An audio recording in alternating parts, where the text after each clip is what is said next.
You're listening to the Devil Dog Talk Show. This show contains explicit material and is recommended for ages 18 and older for mature audiences only. But hey, it's the internet. All right. Here we go. All right. Welcome to the show. This is the Devil Dog Talk Show. And today we have Brady Pisola. Did I get that right this time? Yes, sir, man. What's going on, brother? How are you? Good, man. I'm so glad I got it right that time. I felt really fucking stupid. Who says Brady? Well, you know what's funny? What's funny is people, I was a little surprised, but I was like, well, it's funny. Not a lot of people have heard of the name Brady. It's not very common. And so, funny enough, when I was a kid, people used to make fun of me all the time for having the name Brady. And they would sing the Brady Bunch song to me all the time as a way to, pick on me. Now, at my age, when I say Brady, everyone, they always have to say my name back to me with a question mark, like, what's your name? Brady. Brady? Yep. Brady like the bunch. And they go, oh my God, that is so funny and so cute. Okay, I know what you're saying. I think your name's Brady. Got it. So, that is awesome because I don't know. I like the Brady Bunch. I like the Brady movies. And so it kind of makes it a little bit more. It makes me feel more stupid actually. Because when I'm looking at it, reading it, I don't know why. I think I was hyper focused on the last name. I didn't want to fuck that up, so I was like, "No, I'm good." So it's easy. It's totally easy to fuck up my last name. Yeah, but that's the one I got right. And it's funny, depending on who I'm dealing with in sales, or depending on who I'm dealing with on the phone. If I need something, I think I will pronounce it in either an Italian, normal, or Hispanic way. Hispanic way.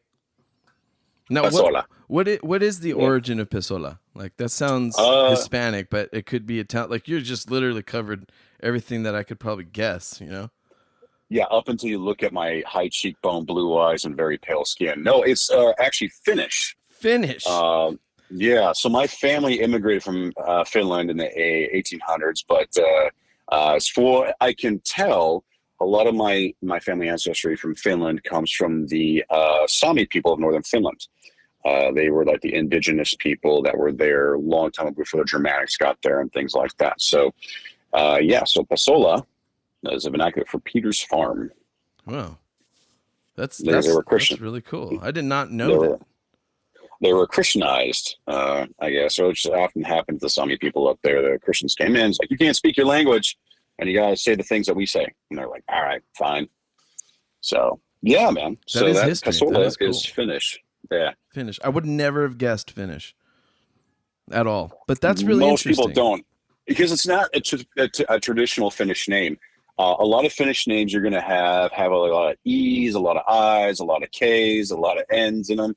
So Kekkonen or something like that. If there's an O and N-E-N in the last name, it's probably like a Finnish name.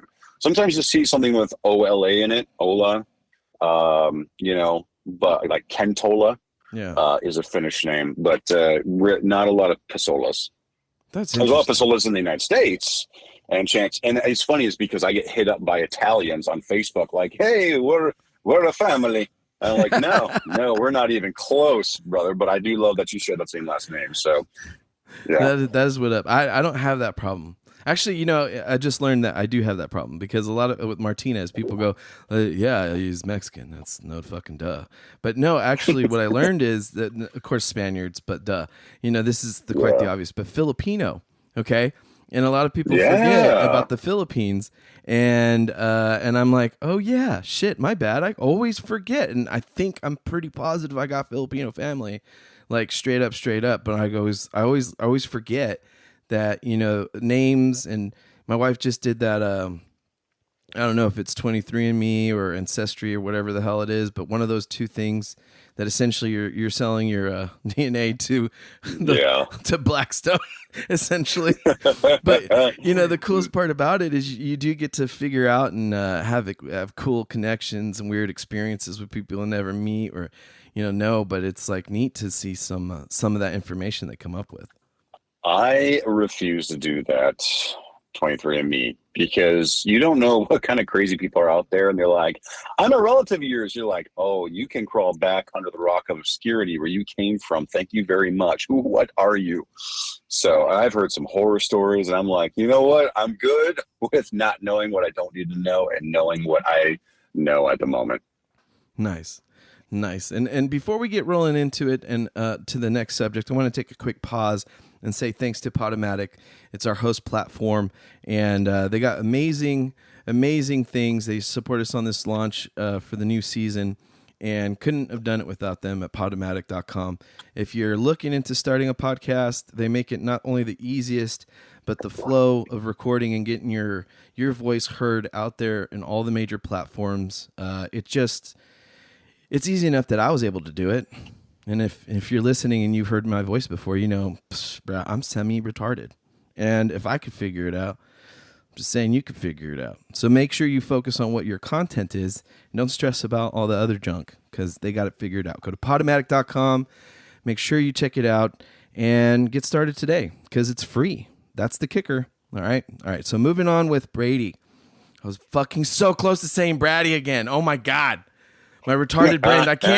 I'm not good at transferring or transitioning. So I usually call it diet autism because that's what ADHD, I have ADHD. Every single sentiment of the word, I have ADHD. And I'm pretty sure sitting in my car for acoustics, I watched a Toyota Hilux just drive in front of me with a mount for a technical. I'm 100% sure that was a mount for a technical someone put on the back. Anyway, sorry. Again, that's diet autism, the ADHD. But yeah. I'm pretty sure I just saw a Toyota Hilux with a technical mount on the back of it. Anyway, but yeah, so I got ADHD. If there's ever been ADHD, I am really the poster child for it. Nice. And so my friends and I who have ADHD, we call it diet autism. Diet autism. Yes. That is legitimately okay. So like two things. I love the internet, and number two, I love Amazon. No plugs there. They'll never sponsor me. But you know what? Speaking of sponsor, they actually do link up with Podomatic quite a bit. So maybe they could, you know, hey, Amazon, what's up? But so I end up on Amazon looking at stuff, and quite a while ago, about yesterday or 2 days ago, right. I looked up the hat from Stranger Things that says, I can't remember what it says, but the funny kid, the Dusty Buns kid, wore it. Thinking cap. Okay, I wanted that hat so bad, and so I'm looking at it on Amazon, and I find this hat that says, no, it's a T-shirt. It says, "Be patient, I have autism." And I was like, I look at my wife. Okay, I don't have autism. I don't know. I've never been tested, to be honest. And I go, I want this shirt so bad because I don't know what's wrong with me. My listeners have heard it. You know, all my friends, my family, they nobody knows what the fuck's wrong with me. There's just something wrong. And I go, yeah, you know, I got all that, the acronyms, the PTSDs and all that different stuff. But the worst of it is, yeah, I just need to be patient, and people need to be patient with me. And I thought when I saw that shirt, it was the best thing. When I showed my wife, she goes, "You better not." I was like, "No, come on, please." And so diet autism now, it's like, hey, you know, maybe I can pull it off. You know what I mean? You know what's funny though? I think we should and I think we need to start getting away from the self-diagnosis identity of disorders. Because I think in our society nowadays, people relish that. People use it as a badge of for sympathy and the holier than thou type of mentality. Like you see people like on these different social media, TikTok and Instagram, and people say, my name is this and that, and I have this, and this, and this. And most of it's like 90% like self-diagnosed, and they use it as like this badge of honor. And look, I get it. We should, you know, when it's appropriate, we should identify the things that we have, but for ourselves to improve upon, not to be out there saying, I have these things, and therefore you should treat me differently. Is back in the day, I remember people who had disabilities, people who were often, you know, in wheelchairs and special education. I will admit right now, when I was a kid, I was in special education classes. I did not speak very well. I had a lot of problems with communicating with my peers and articulating my thoughts and my feelings properly. I was in special education. And I remember a lot of times, man, it wasn't so much about treating people specially or special. It was about treating them as an equal. That their disability didn't matter. Yes, of course, that's why I call it disability, because there are some things about that person that are disabled that they cannot function quite as well in society as one might expect that doesn't have a disability. but they can still be treated as a human being. They can still be treated as a person, and their disability was their business.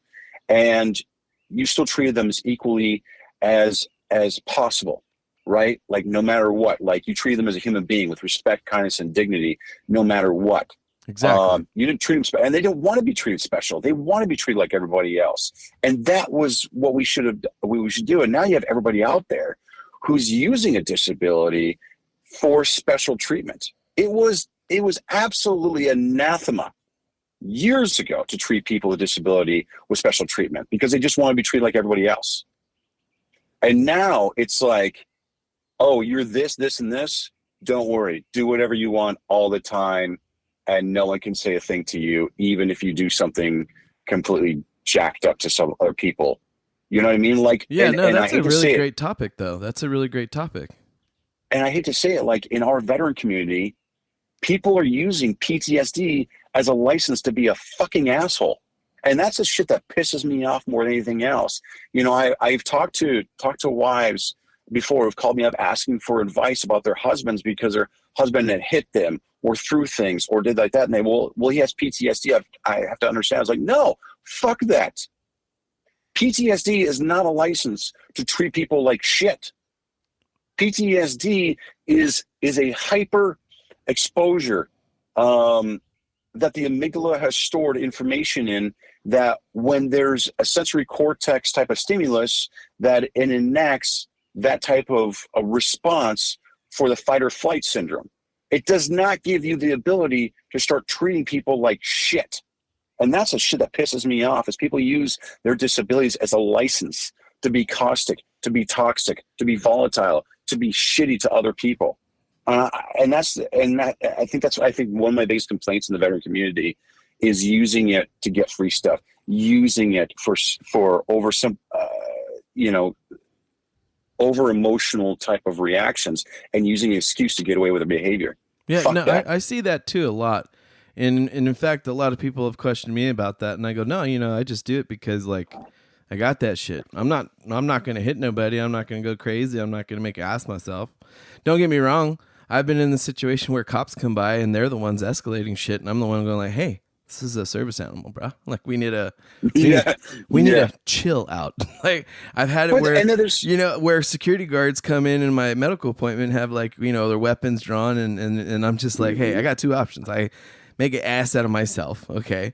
Or I just cry like a little bitch, like just straight on, just, and I'm taking that route because I'm not going to be violent.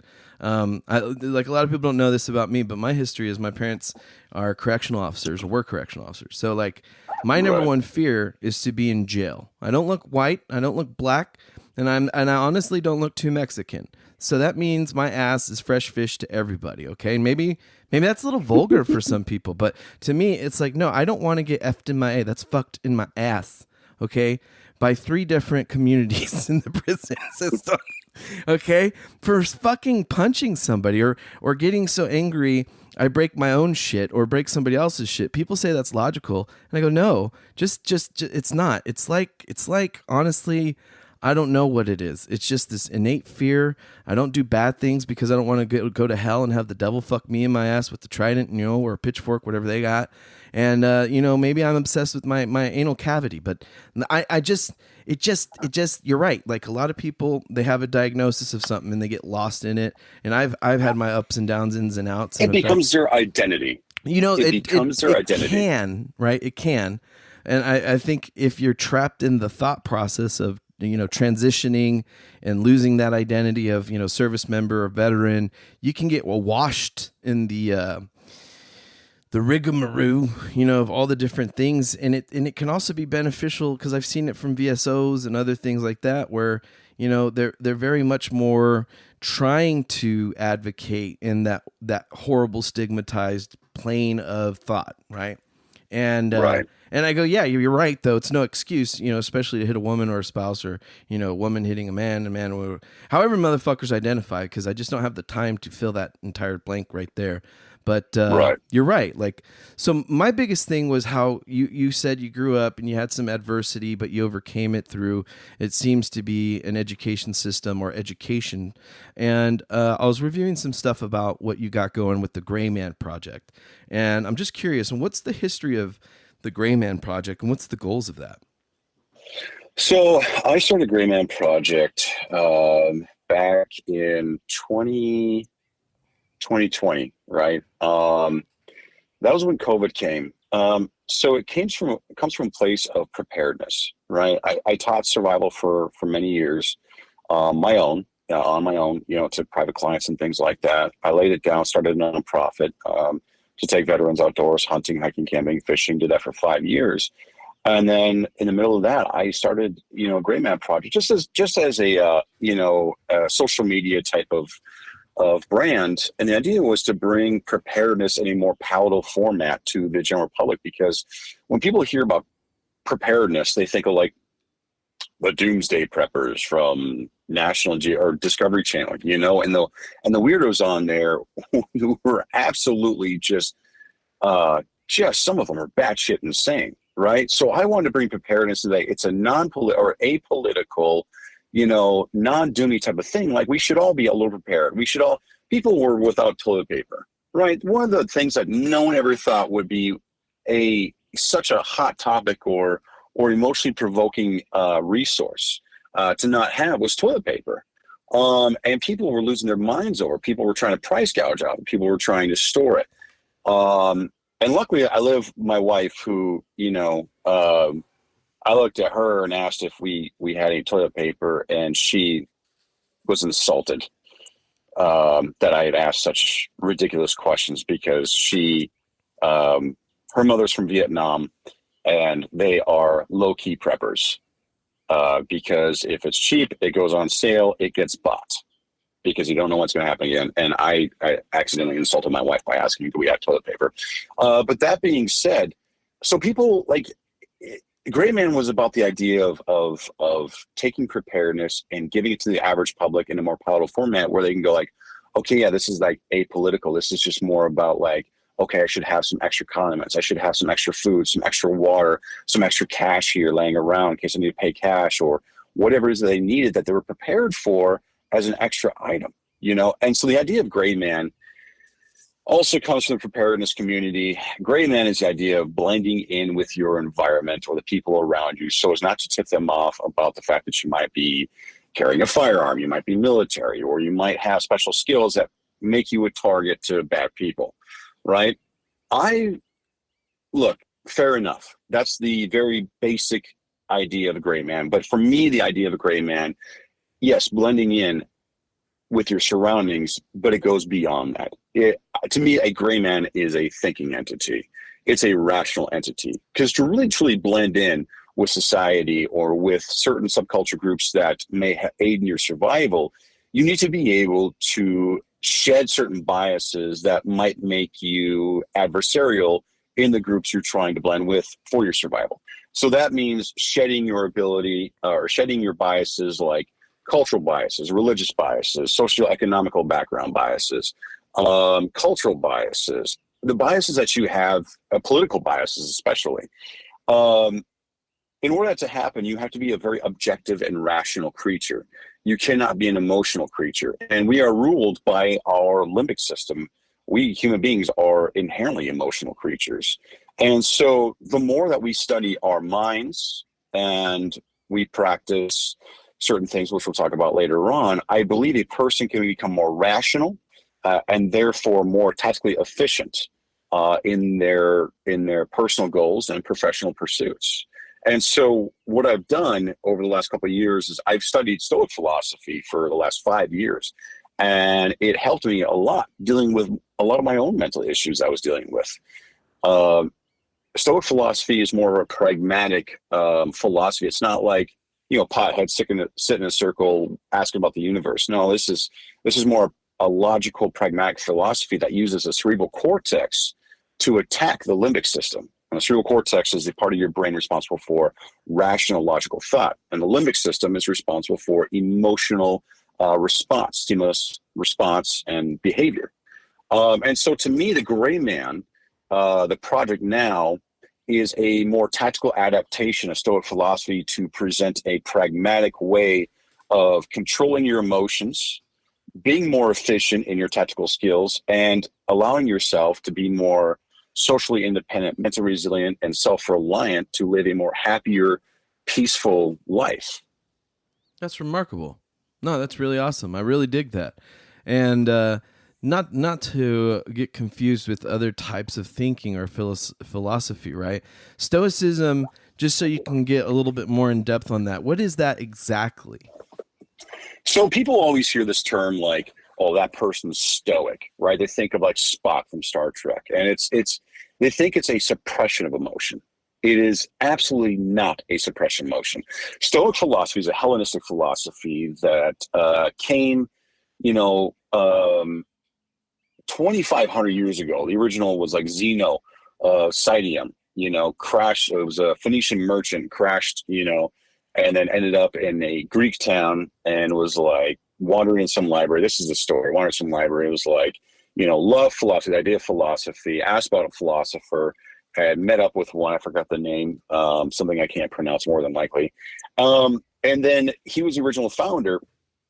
And then it went from there, and then it got down to what we know today, one of the more famous Stoic philosophers, Marcus Aurelius, is one of the 5 of the last great emperors. And then you have Epictetus, and then you have Seneca the Younger, who's another Stoic philosophy. So those are the big 3 names, right? Stoic philosophy is about suppression. It's not about suppression of emotion. It's about compartmentalization of emotion. It's acknowledging emotions as they're happening, and in that moment of experiencing that emotion, being able to work through it using logic and reason at the same time, which people might go, well, wait a second, how do you do that? And that's through self-talk and recognition of what you're experiencing at that point. So Stoicism, the tenets, every Stoic agrees in the idea that there are only certain things you can control, and there are things outside your control. The things within your control, we concern ourselves with. Things outside our control, we do not concern ourselves with. The things within our control are our emotions and our actions. Everything outside that is without our control, and so we don't concern ourselves with that. Because it's not what happens to you that matters, it's how you react that matters. And believe it or not, a lot of us in the military practice a Stoic philosophy without knowing that it's a categorized philosophy. Now, how do you think that happens? Is that just within the community of itself? Like as you're going again, let's go way back. Like the military has a great grand history, and we got all these different branches, different war types, blah blah blah blah blah blah blah blah. But when you walk into boot camp, there's a traditional cleansing of the sorts, right? Right. Of the former self. And you do have to inhabit like this, like you said, this Stoic esque, shut the fuck up and listen approach. And I'm not saying that that's Stoicism in a rap, but that's kind of how I've been kind of marinating on it. So Stoics believe in something called voluntary discomfort. The harder you have things, the more resilient you become when those hard things actually matter. Boot camp is that environment, right? Because you have people screaming and yelling at you. It is one of the hardest parts of the military. It is constant intensity. It is constant screaming, physical exercise, stress, emotional stress. And it's designed to prepare you for when you experience emotional stress in combat. It's designed to help you get over your emotions, work through the emotions as they're happening, and go to work through training and logic, right? So boot camp is designed to instill procedural memory, and procedural memory is implicit memory that's stored in your amygdala, which is the last part of your limbic system that is responsible for your emotional reaction or human behavioral reaction to stimuluses, right? So put it like this. Boot camp is an accidental psychological training, or maybe it's purposeful. I don't think they know the science. Yeah, I don't think they know the science behind it, but if you actually study the science, you understand why boot camp works. Yeah. And it's about, we know this term muscle memory, right? We hear it all the time, muscle memory, muscle memory. Muscle memory is an oversimplification of what procedural learning is. Procedural learning is constantly repeating the same motions over and over and over and over again until it becomes second nature.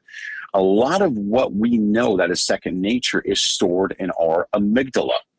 And the amygdala, like I said, is the last part of the limbic system that's responsible for your reaction. So in our brains, in the limbic system, there are two routes that information takes. The short route is from stimulus response, the thalamus to amygdala. So that is, let's say, for instance, someone comes behind us and scares us, right? What's the first thing we do in the military? We would train. We get in like a fucking fighting stance, right? Yeah. We get into a fighting stance because the next steps we have to try and evaluate the situation. So stimulus response, that is our fighting stance. Then the information goes through a second route, which is called the logic route. And this happens at the same time. Just the logic route takes a little bit more time. And when I say a little bit more time, I'm talking thousandths of a second, right? It goes through the thalamus, the sensory cortex. Sensory cortex is things like sight, sound, hearing, touch, things like that. Not smell, and I'll talk about that why in a second. And then it goes to the hippocampus, which is contextual memory. Context like time, dates, names, facial recognition. Then it goes to the amygdala, and then the amygdala goes into implicit memory, which is where our training is stored, and that's where we decide, hey, I'm going to punch this guy in the face. And the reason why it goes to the hippocampus is because, again, I said contextual memory. That's a recognition of the person that may have scared us. And so at that point, we go, oh, that's my buddy Jake. I could still punch him in the face and get away with it, but I'm not going to because he's not a threat. That's threat identification. Right. We do that through the hippocampus. And so that is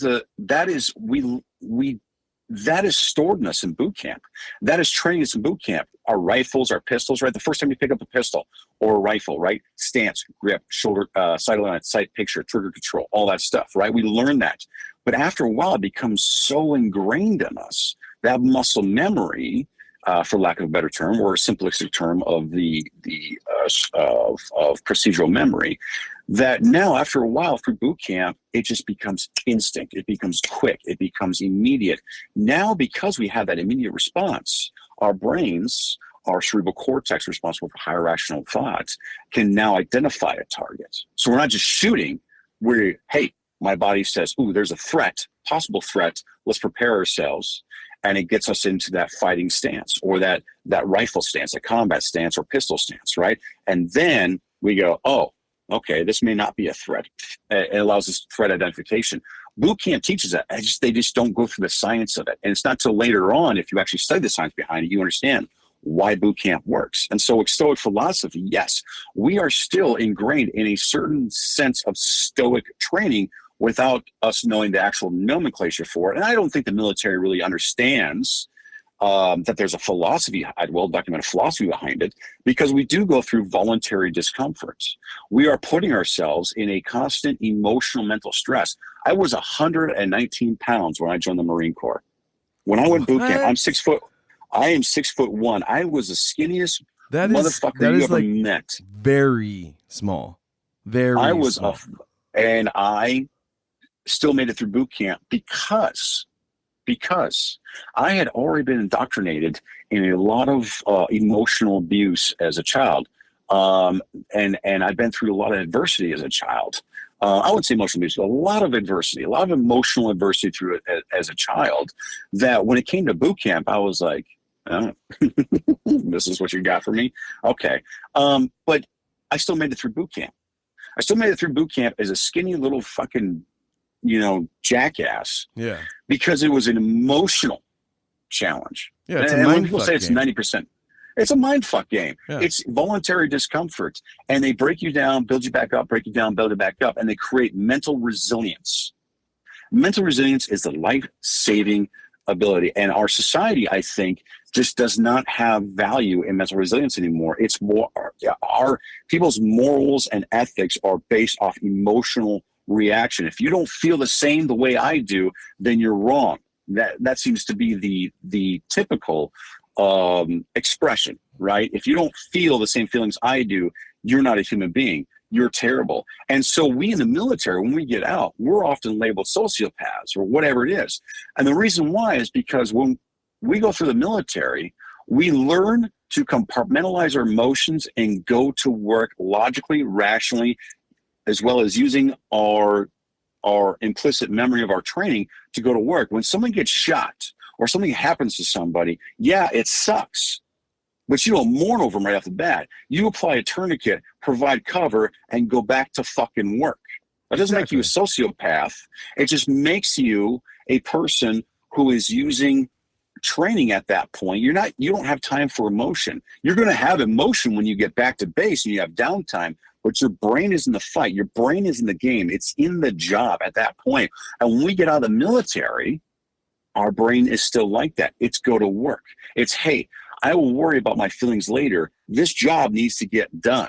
That's why we have that problem when we talk to somebody or we chew somebody's ass. In us, it's not about emotion. It's, hey, get the fucking job done so we can all go home at the end of the day. There is no emotion into it. It's the only thing is, let's get the job done, do it right so we can go home.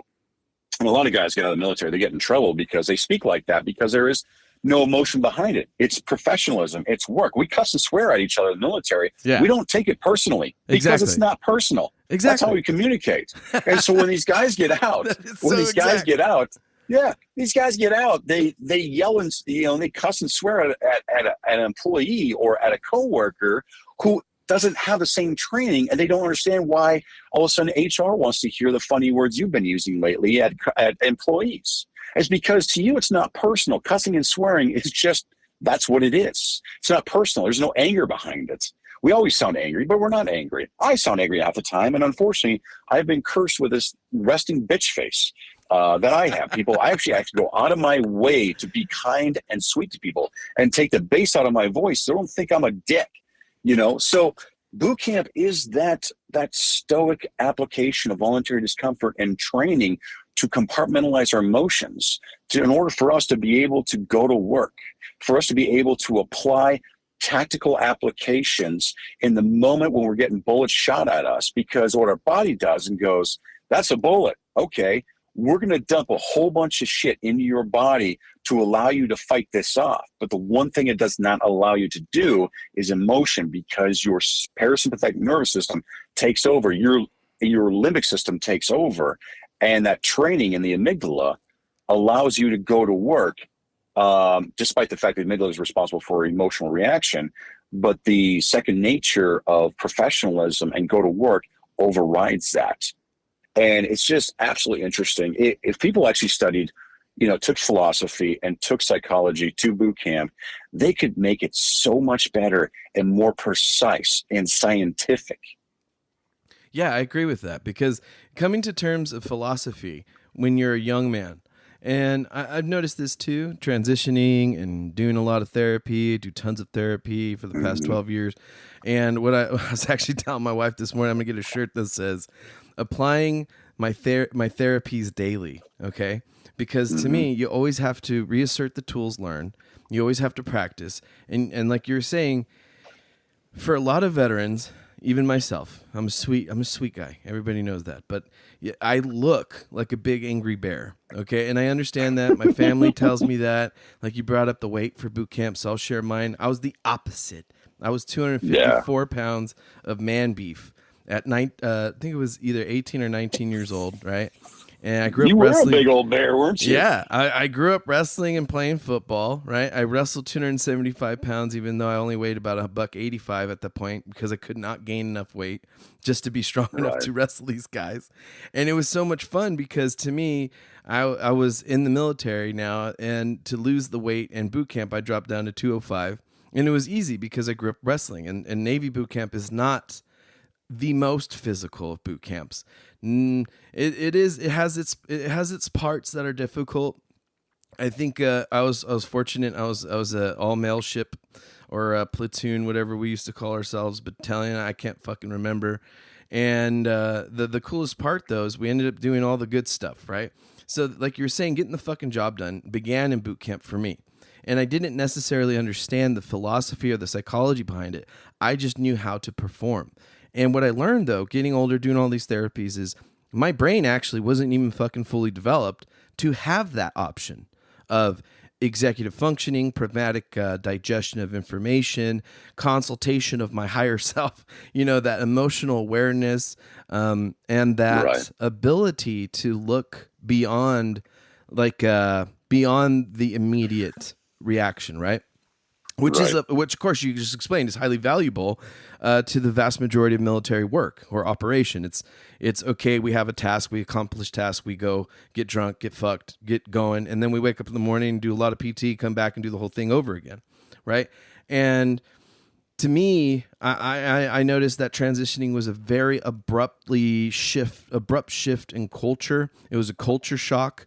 Not having standards was very shocking for me, especially going to seek medical help. For a lot of veterans, I always promote suicide prevention. And again, it's Suicide Prevention Month. I'll make the plug, hashtag Suicide Prevention Month, dial 988+1 and get your help, ask them. But here's what I also leave it off on is you prevent your own fucking suicide by reaching out. You discuss something on one of your posts that I'm going to bring up, which is Viktor Frankl. If I got that wrong, I don't know. Viktor Frankl. And I was going to mention his quote, which I love his quote. So Viktor Frankl he's published numerous books, but one of his most famous, and he had actually never intended to actually use his real name up until he finished the book, which he hammered this book out in 9 days. It's called Man's Search for Meaning. And actually the idea of logotherapy came from that book. Viktor Frankl was a neuroscientist. His biggest meant, in the beginning of his days of psychology, was actually Freud, but then he moved away from Freud and onto other people because Freud's kind of a fucking pervert.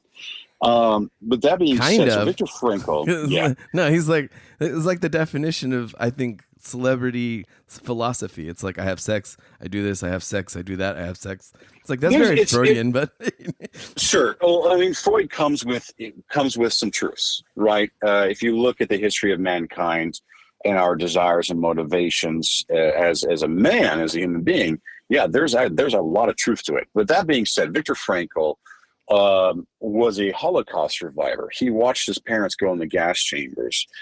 He lost his wife. He didn't know that his wife had died during the Holocaust. But it was his wife that kept him through. They started having conversations. But Viktor Frankl, my favorite, and you saw that video, and I know you're going to bring it up, and I don't mean to ruin that point, but I just love that quote by him, is that between stimulus and response, there is space. And that space is our power to choose our response. In our response lies our growth and that freedom. And I mentioned that video. That's not just a fancy quote.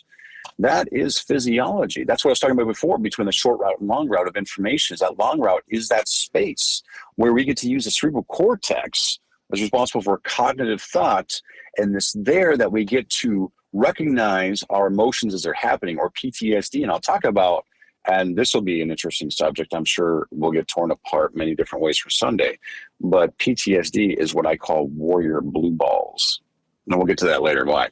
But that being said, so you get to choose your response. Everything we get to do is a choice. Despite the fact that we have emotions, we can still choose how we react to our emotions in that spot, in anger, in sadness, in depression, anxiety. We still have the power to choose. Now, right off the bat, it takes practice, but it's also recognition that we can do it, whether you believe it or not. Yes, it's possible. Because here's the thing. You and I both know that we do not make decisions under the influence of drugs and alcohol, right? There's nothing logically or rationally constructive that can come out of making decisions on the influence of drugs and alcohol, right? We don't get behind a car when we drive, when we have alcohol. Why? What's the reason why we don't get behind a wheel when we've been drinking? Risk to cost. No. What does it impair? Oh, the decision factor, your entire body. Like, I mean, if you're getting wicked drunk, like, yeah, you're just fucking tipsy turvy. Like, no, just give your home even the if keys, you've call had an a Uber. couple, believe it or not, even if you had a couple drinks, your judgment is impaired. Same thing with drugs. And drugs and alcohol affect your brain, impairment of judgment, the same way emotions do, same way anger does, right? Do you think People are that's blinded why by anger. people use drugs and alcohol to get back to maybe a psychological state or an emotional state to work or do certain things or to feel more relaxed? Like I noticed that in our community a lot, like bringing up alcohol, right? And I noticed that a lot too about drugs, and especially in the veteran fucking community right now. Everybody's talking about all kinds of different drugs. And when I noticed a lot of what you're talking about seems to kind of be that opposite end of the Lego piece, right? Where So Go ahead. Go ahead. No. Okay. So my the only thought I was trying to get there was it's the opposite piece of that Lego, right? Where some veterans seeking peace of mind, they seek after alcohol, camaraderie, brotherly love, etc. through alcohol, and they have just a couple drinks, a few drinks, like you're saying. It does alter yourself after 2 or 3 drink, 1 drink, right? I notice if I have a stiff drink or 2, I change dramatically, and I enjoy that sensation or that emotional state because you're right. When you brought up the previous topic of, the amygdala, the electroneurochemical stimuli, and the response within your neuroelastic system, and all that great science, right? Is that the same as like what you're saying too with practice? So you don't need necessarily the alcohol to feel more at ease or the drugs. It's just more or less you have to. I'm gonna say this. You gotta do, instead of beating the dog, right? You got to praise the dog and lift the dog up and let it know, hey, no, good job, good poopy on the dirt, good poopy, no poopy on the cement. Like lift yourself up, because that's what I've been learning with therapy a lot more is. A lot of our communities, and I'm not just projecting, myself here, because it sounds like you've been through some difficult adversities as well, but internal monologue seems to be more of a threat to our community and the internalization of emotion than anything, because a lot of people shut down and they don't want to reach out, or they don't know they could reach out, or it becomes a negative perceived action to reach out. Like I just promoted the 988.1 or not -1 or call number 1 fucking ever, right? I'm promoting it because I feel morally obligated, but then at the end of the day, I've used that line and it necessarily has not been positive, but I'm not trying to pop that bubble, right? I'm not trying to pop that bubble of a perception or somebody attempting to try. And again, I don't know all the potentials. I'm not, I'm not Nostradamus, right? But at point, when you have an alcoholic drink, do you feel that may be the detrimental concept in a lot of actions, or is it more or less like, no, it can also be positive? I don't know. Like, this is kind of the question. Like with Stoicism, I noticed that a lot of gentlemen that believe in that form, they like cigars and they like their whiskey. And that's no bad. My father's more stoic than most, and, my grandfather even more so. And then that kind of traditional, aspect of things of, man relaxing, sitting back, smoking a little pipe, sipping on a cigar and some nice fine whiskey, surrounded by leather-bound books and rich mahogany, who knows? But to me, it just seems on the nose of masculine stoicism. But like you were saying earlier, that doesn't necessarily, that's not the end all be all. And then bringing up Viktor Frankl on the whole, the whole aspect of logotherapy, and providing you that space. Like, I don't know, like I used alcohol a lot to provide my own space. It gave me mental space. And what I learned was I couldn't do that too much or too hard. And for me, learning more about Stoicism, how would you utilize both or none? Or would you try to commit, until you got your hands wrapped around a better philosophy first? Is that kind of what you're saying by practice? Well, you've asked me about 100 different questions in the span of a lot of that, so I'm going to try and address them as I go. Let's you. I know it's verbal diarrhea. My bad. No, it's great. I love it because you're getting it out there, and a lot of people listening to you and listening to this right now are nodding the fuck out of their heads going, yeah, what that motherfucker said, that's what I'm doing.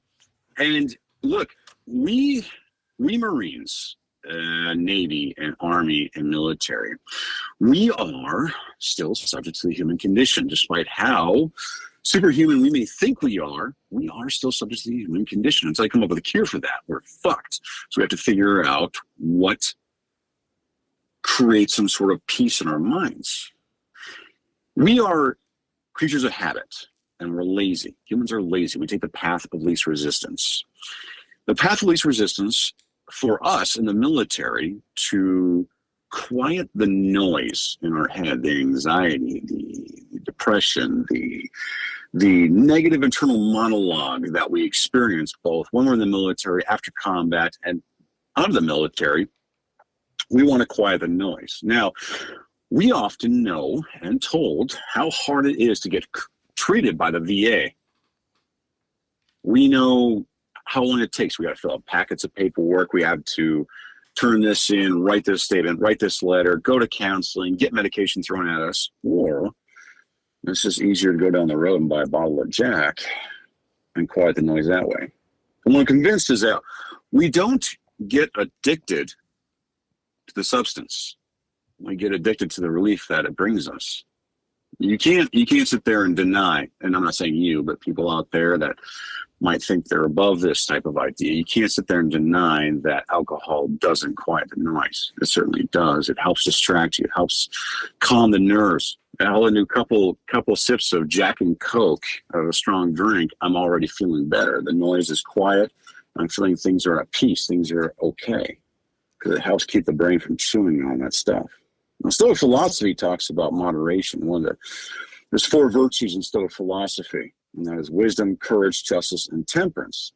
Temperance, I feel, and Stoic practice is the highest of the virtues because it's moderation. Moderation in everything that we do, including drinking substance and all other things, right?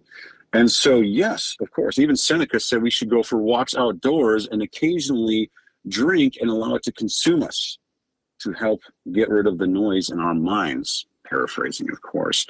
So yeah, drugs and alcohol, I don't think we get addicted to the substance. We get addicted to the relief the substance brings us. Because if we know that's all we got to do when we're feeling stressed, when we're feeling anxious, when we're having a bad day, all we got to do is pour a drink, then we're going to go back to that because it's the easiest fucking route. It's easier than filling out paperwork. It's easier than swallowing pills. It's easier than having to go back to the VA 5 fucking times a week to be told the same fucking thing, that you're fine, there's nothing wrong with you.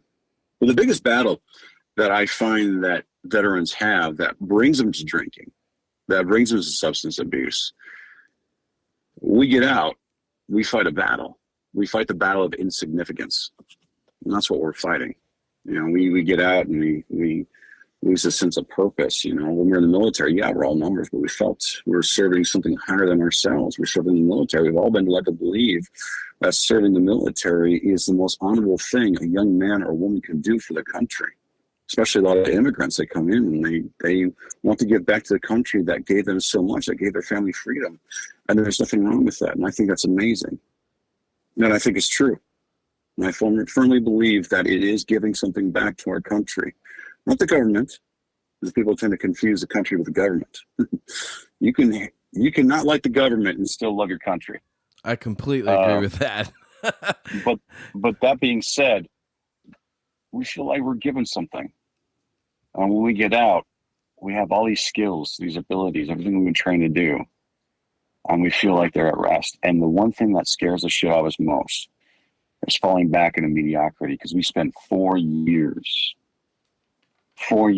of knowing that we were special, knowing that we were something, knowing that what we did made a difference. It didn't matter if you did this little job or that little job, or you were super underwater ninja scuba sniper Jedi with the fucking, SOF, right? Like special forces or whatever.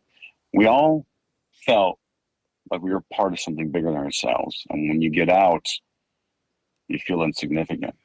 You feel like you don't matter anymore. You're just a regular civilian with military skills. But that's how you should think, though.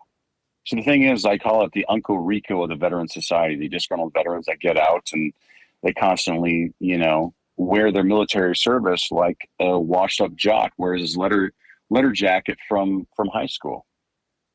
because you have to remember that, yeah, you were awesome. You were great, but you chose to get out, and now you have to live a normal life. You're not a Marine anymore. You're not a sailor. You're not an airman. You're not a, soldier.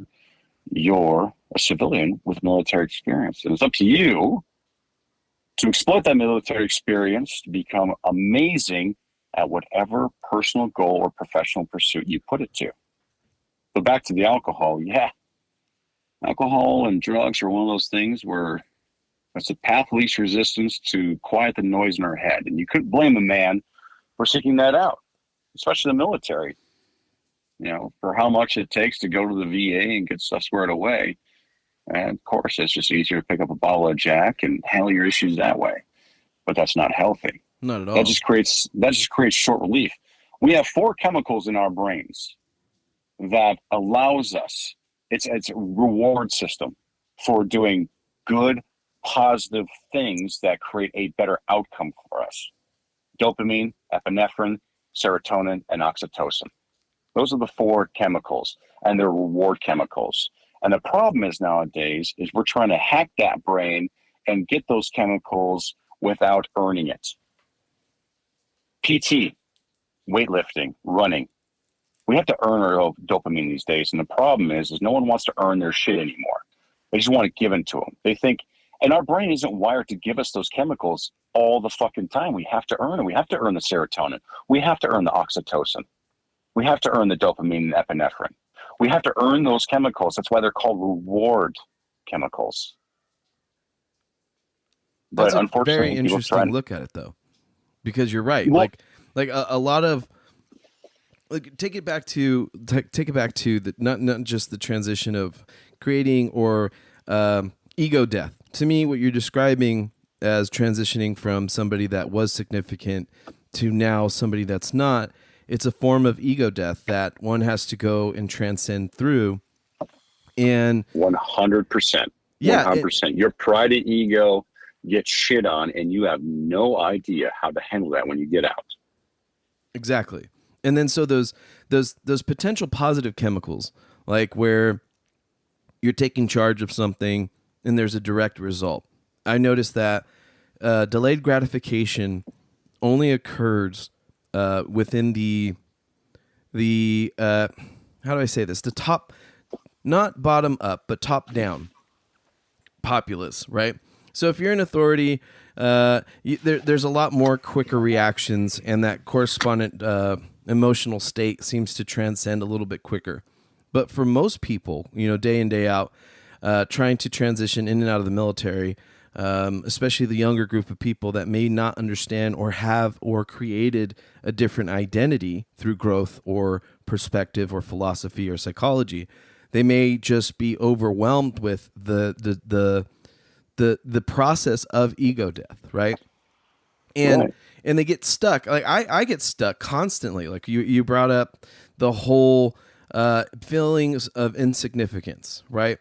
Being an FMF corpsman was what I knew, and then becoming more than an FMF corpsman while in as much as possible every day, learning, the medicine, learning the trade, the craft of practicing, and learning how to develop the self in such a way where you're removing that emotional response and just absorbing information and completing tasks, right? So to me, I didn't ever really have an emotional state other than the joy of practicing medicine as a corpsman. And when that was removed, not necessarily due to a process of choice, but a process of necessity, it became more of a directional loss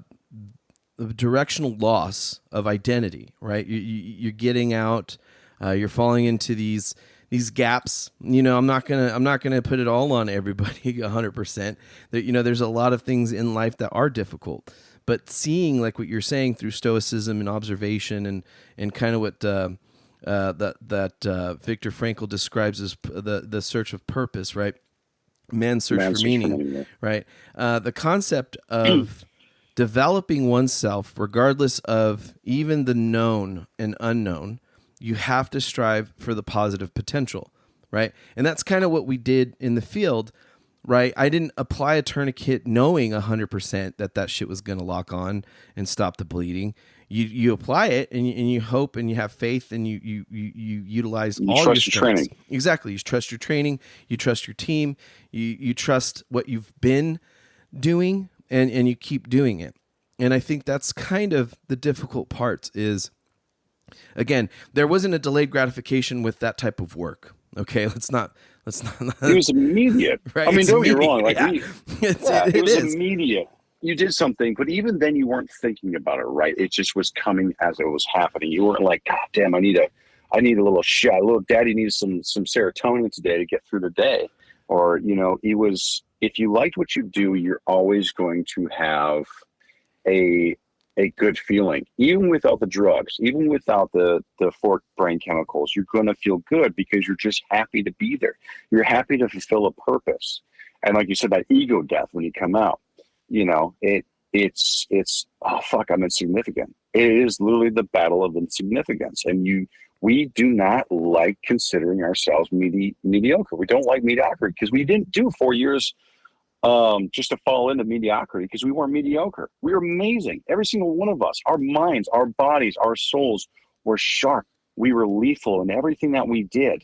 We knew our fucking jobs. We took the fight to the enemy, and God damn it, our souls were the warrior spirits that, you know, we felt we were, you know. But back to Viktor Frankl, you know, his man's search for meaning, he just said, like, look, when you find meaning in suffering, you will cease to suffer. You have to find meaning in that. Guys like you that are docs, some of the people that I've met that were so broken and so, I hate to use the term broken, but emotionally broken and feeling like shit are those that went to combat and lost Marines because docs were always held to such a standard that even today, I see a doc in a bar or something like that, I consider him a brother. It's nothing but immediate love right there. And the thing is, that is so true. I talked to a buddy of mine who's a doc, and I spent some time with him and around the campfire with the nonprofit that I ran. We had this thing called a campfire therapy, and it was sitting around the campfire kind of talking. And one of them, you know, I talked to, he said, the biggest thing about it, he just had lost a lot of Marines under his charge, and he felt guilty about it. And Stoic philosophy teaches that things happen according to reason. You know, the Stoics have three fields of study. It's physics, logos, and ethos. And physics is along the lines of like the universal web of cause and effect, that things happen according to reason. And I firmly believe that. And I'm very much a believer that things happen according to reason. Now, we all have had bad things happen to us, so it's hard to understand that there's a reason for it. But we have to find meaning for it, like Viktor Frankl does, who watched everything he knew was killed and still found a meaning for it. So the way I find my meaning, right, and I told Doc this as well, is like, things happen the way they're supposed to happen. There's nothing you can do about it. When someone goes, they're going to go. Doesn't matter if you were going to apply a tourniquet or stop a sucking chest wound or whatever. Things happen the way they were supposed to happen. There's nothing you can do about it. So the way I attribute that is I have a daughter, and I absolutely love my daughter more than anything else in the world. When I look at my daughter, I realize for her to exist, everything that happened in my life had to happen in the order it happened, time it happened, the way it happened. I had to get recalled back to the Marine Corps, brought back to San Diego, meet my current wife, you know, at a bar, take my wife home, you know, and then a couple years later have a baby. You know, everything had to happen. So if I'm to regret everything that happened that allowed my daughter to exist, then I regret my daughter. And if I love my daughter, I have to love everything that's happened, whether bad or good, that allowed her to exist in this weird cosmic web of cause and effect. So the things of the past you cannot change. You have to look at the things of the past, even no matter how bad they are, and accept the fact that A, you cannot change them, B, they had to happen for the things to work out the way they're supposed to. And whether you believe in God or universe or spirituality or your zodiac signs and your crystals, things happen the way they're supposed to. And I know that's a really hard thing, and it's void of scientific logic, but there is logic in it. There is reason in it. You know, you bring up the concept of regret and guilt, and the theory of all things fall into place, right? Fate. And I really like that because when I had my children, it was one of the most epic growth periods, and it still continues every day that I look into them, their hearts and their eyes as I talk to them and, you know, teach them about God and, you know, Christ and service and our country and different things, because I'm fortunate enough to have them well educated, a lot more than I was. And it's not a slight towards an educational system. It's just, you know, sometimes there's better ways of doing things. Right. And when you're applying better methods, you seem to have better results, right? And that was something that I constantly try to strive for with my children's development, my guidance as a father. And then also, I also strive to be that person in their life that they're not afraid to come to, that they don't see as perfect, because I never wanted to be or want to be viewed as unapproachable. And that's kind of the same reason why I'm overtly kind, I'm overtly empathetic, and I'm warm as fuck. I'm a warm, fuzzy guy once you get to know me. Again, when you look at me and people go, oh, hey, that's a big guy. Hey, what's going on there?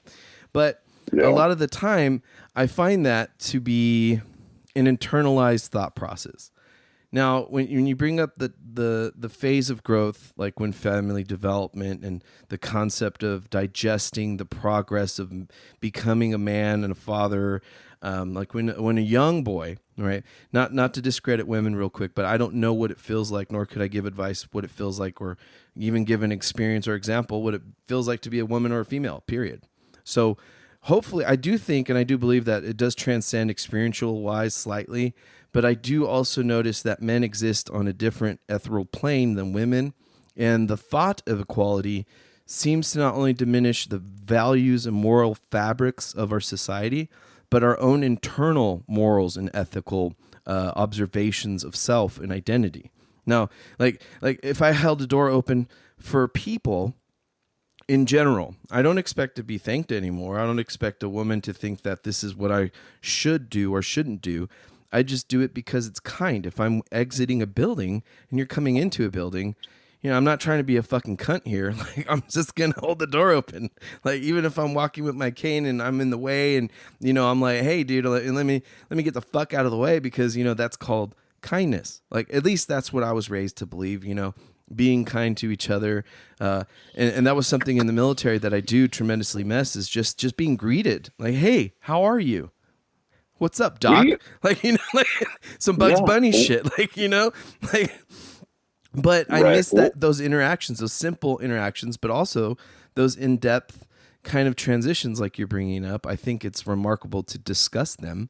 And you're right. The sensation of insignificance is a great talking point. Now, before we get off a little bit too much, I do want to get back to one question, a couple more questions, actually. Sure. And I think we're going to have to split up and have you again on the show, because there's just a lot of information I want to hit. I want to run through for the listeners on a few things that I do want to follow up with before we go to our next plug for platemusclerelief.com. What I would like to ask is, because you spoke about briefly, you know, being a security consultant and executive protection type person. And before we answer that, I'm gonna go ahead and plug it. But the other two things was the strategic stoicism, like we discussed a little bit, the wilderness education that you cover, and your nonprofit organization, and things that you've been doing in and out of the San Diego area. Now, that's a couple of things there that I was really kind of trying to hit on throughout our conversation. And before I go to the plug, the one thing I want you to think about as I'm ranting about this great product, right, is mainly, how do you find the balance of being a father and then also still applying these concepts that you teach. So I'm going to go ahead and plug our guy right here. It's called platemusclerelief.com. Plate Muscle Relief, it really made a big difference for me. The other few days that I've been trying to record, maintaining some kind of consistency for recording, I had my neck go out and the nerve pain is just like really not cool. So their product is 7,000 milligrams of CBD, no THC. It's been tested. It has the fancy little, UCPC little photography thingy on the back there that you could scan it and it'll show you and you get your test and you'll be happy about it. And it's one of the highest milligrams per milliliter pain relief cream. And also it's good for anything like soreness. If you train, you do workouts. I know that sounds really weird for me to say, do you do workouts? But doing workouts, for me, it's basic chronic pain. No, it's just chronic pain. It's pretty bad, especially with the flare up with the weather going on right now. But this stuff really kind of puts it back down in its place. It doesn't get rid of it. It's not like heroin. Okay, guys, it's not like meth. All right, calm down. This is just some great CBD cream. It's Plate Muscle Relief. Go ahead and check them out, platemusclerelief.com. Get your free sample, and all you do is pay shipping. That's $20 worth of product for free shipping. And the shipping, you got to check that out at platemusclerelief.com for more information. All right, so Brady, going back to that discussion point of balance and family, how does one practice stoicism while also being rational with family? And I'm not saying because I want to practice stoicism. I think it's a great application and I want to learn more about it because, with difficulties and adversities in life, different therapies, I dig the whole logotherapy, and stoicism has been one of those concepts that even me and my therapist talk about because I'm like, look, sometimes, and this may be not so stoicism, right? But shutting the fuck up and just remaining in place and digesting, giving you the moment and absorbing material. It's been a blessing in the past few years of change, of course, with all the COVID-19 and monkeypox and just the shift of world political views, the craziness. Now, how does one, to focus back on the question, balance that? Well, Stoicism offers a balance in a lot of things. And like I said, that's compartmentalization and prioritization of emotions, right? So when it comes to balance, there's still an emotional aspect of being a husband as being a father, right? You still have to be compassionate. You have to be loving. This is the prioritization of emotions. When I'm at work, I'm a security consultant, right? I'm at work. I'm at my job. I'm doing my business. And my wife is very understanding. She understands I got to leave. I got to provide for the family. I got to go do my job. She's cool. She holds it down. Right. And hold on. Are you there? Yep.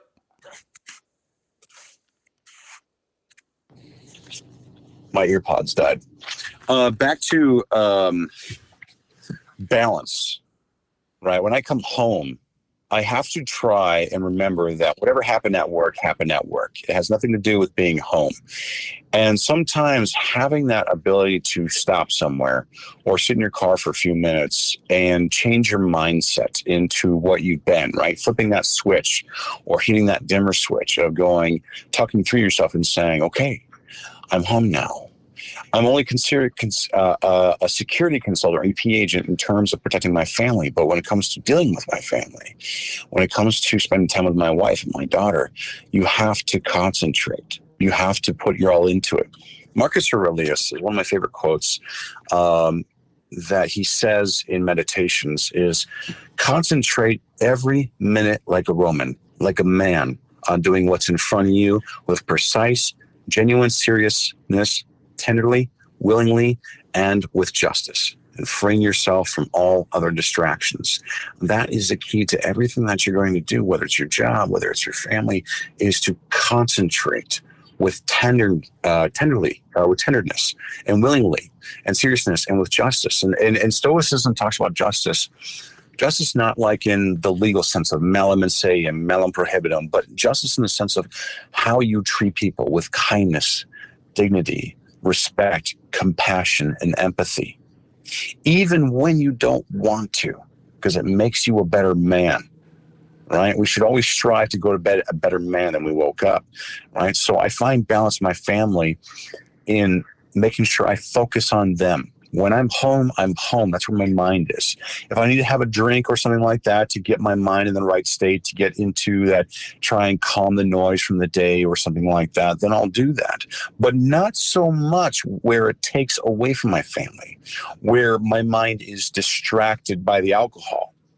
Right? It's okay to have a drink, calm down, and spend some time and relax. There's nothing wrong with that. We just use temperance when it comes to consumption, when it comes to food, when it comes to alcohol, right? So, like I said, the Stoics talk about the 4 cardinal virtues of wisdom, courage, justice, and temperance. And when you're with your family, lots of justice, lots of temperance, right? And that is the key to maintaining stability when you're home, when you're with your family, and when you're with your friends, right? So that's where I find my balance is I take words from Marcus Aurelius and I apply it. And Marcus Aurelius will teach you how to work with people. No matter the people that you like, hate, or love, Marcus Aurelius talks to you about the ability to withstand it all. An ability to really be a good man and live a good life and be a happy person. And that quote, concentrate every minute like a Roman, like a man on doing what's in front of you with precise and genuine seriousness, tenderly, willingly, and with justice, and freeing yourself from all other distractions.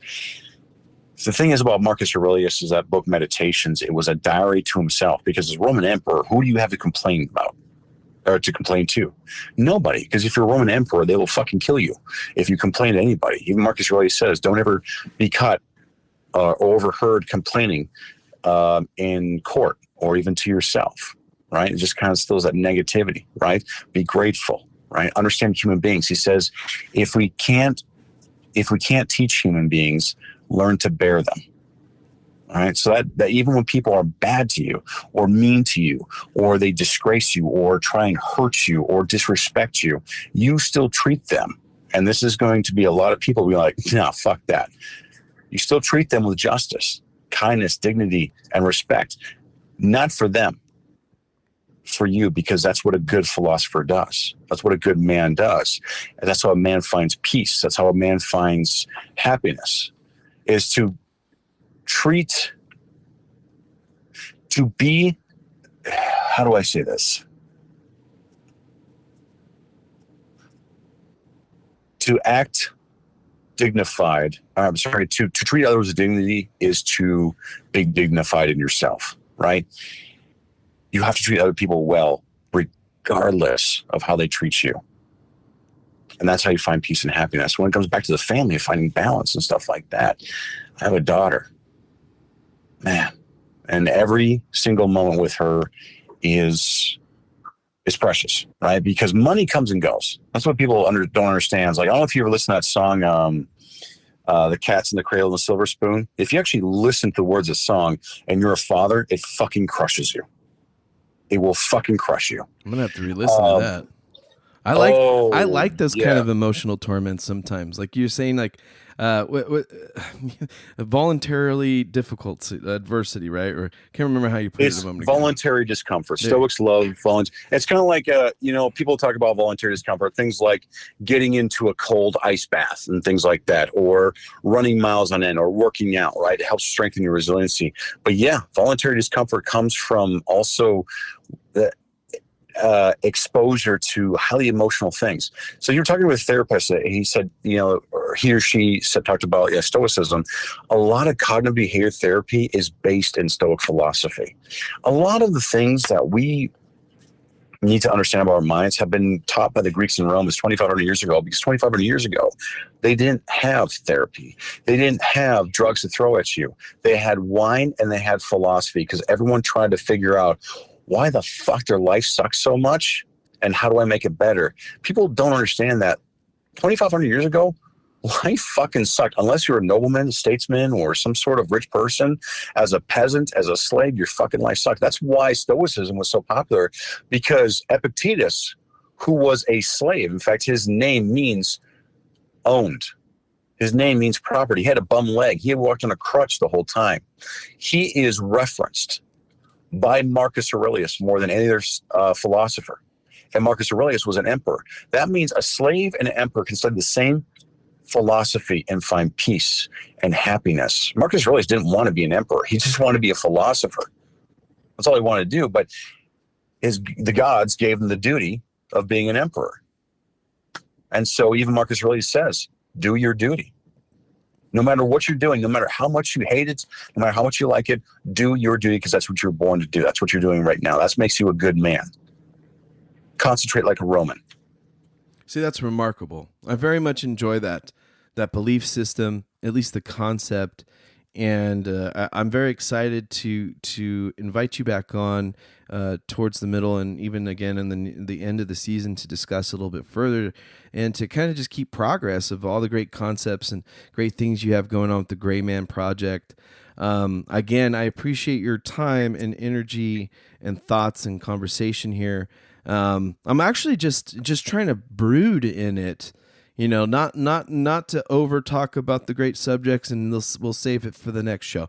But what I'm really, really excited about is the potential positive outcomes, not only for myself, but other listeners, other podcasters, and other people that are going through adversity and may have an inkling, like a slight magnetism towards stoicism. Well, you know what I mean? Can I say something about adversity? For sure. Adversity is a gift. No matter what happens to you, no matter how bad you think it is, we call it the gift of adversity. Sometimes the gifts are a bit more generous than we like, but we need to exploit those gifts of adversity because it makes us stronger. It makes us resilient. It builds our character and makes us better people. And the reason why, and I'll go back to Viktor Frankl's Man's Search for Meaning, because he said, once you find meaning in suffering, you won't suffer anymore. If you have children, now, far be it from me to tell another man what his suffering means or what they should mean. But for me, suffering is me forging tools in the furnace of adversity to hand to my daughter when she grows up later on. So I have tools to give her. Through my adversity, through suffering, that's my purpose, is to take those tools, to experience all adversity, all suffering, forge tools, coping mechanisms, those tools, and hand to my daughter later on in life. So when she experiences her own adversity, her own suffering, she has some tools to work with it. Tools that I didn't have, tools that I had to forge myself in the furnace of adversity. So I call the gift of adversity. That's beautiful. I very much appreciate that and the outlook and the motivation behind it. I know a lot of people with daughters and sons and loved ones who struggle, with adversity or accepting that challenge of adversity.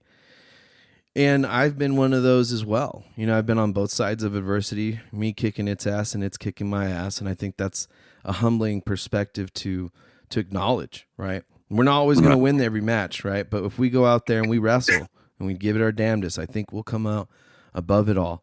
Now, again, I'd like to thank you, Brady Pasola, for today. And I'm inviting you back on so we can cover a little bit more, running out a little bit of time here. But before we go, I just want one last thing from you. If you can go ahead and plug all your social media links and ways and methods we can get in contact and learn more about the Gray Man Project and Brady Pasola, the man, the Marine, the Stoic. Well, pretty easy. Actually, if you want to find me, I'm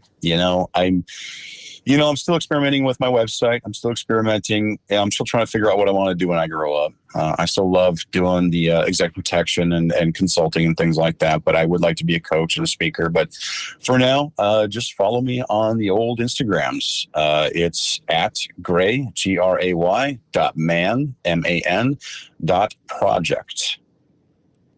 Awesome. So that's on that. I believe you also have a link, a hyperlink for you to find out more about Brady and what he has going on. And just to wrap it up again, I'd like to thank Podomatic for all that they do with all the things that they do to help podcasters make sure that it's not just about getting a show out. It's about focusing on your content and focusing on your voice and not being so concerned about how technical things are. And also guaranteeing that you're going to be heard on almost every platform that you can think of. Everything that you could want to be heard on. You want to get some listeners in this group of people, that group of people. We've been heard from all around the world, literally almost every continent, every single country on the planet of Earth. It's been crazy. I look at the statistics sometimes and I'm blown away. But that's Podomatic. You guys check them out, podomatic.com. They have a free podcasting packet there that really gets your foot in the door. And for me, it was life-changing. It helped me take, exactly like we were talking about today with Brady, a perceived negative and challenge and adversity, and create something that now I'm sharing not only great conversation and content with you and all that are listening, but through a wonderful platform that's podomatic.com. And on that note, we're going to wrap up tonight. Thank you for listening, and we out. Internet. Hello. License idag nummer 4 ordning ska finna representanter som beslutar sin jäsning för shit. Well, I didn't mean to say.